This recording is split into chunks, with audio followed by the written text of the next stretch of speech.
الحمدلله تیر شوي کلونو په شان دا ځل هم خپل مات ګډ محنت جاري ساتلی و او د هغې ثمره تاسو دلته د 5 حافظانو په صورت کې او د 2 ناظر اخوانو په صورت کې نه دی نفس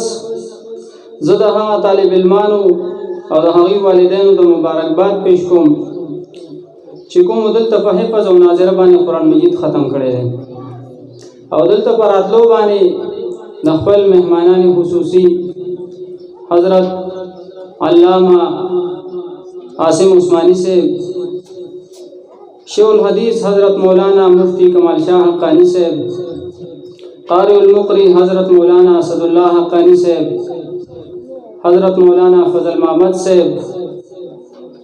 ډېر شکریا ادا کوم چې دلته راغله او زمونږ د محفل ته زینت ورکړو او زه د لرې او نږدې نه د راغلو علماء کرامو ملګرو هم ډېر شکریا ادا کوم چې هغوی زمونږ دا محفل نور هم مزین کو او دې سره سره د ټولو عوامو هم ډېر شکریا ادا کوم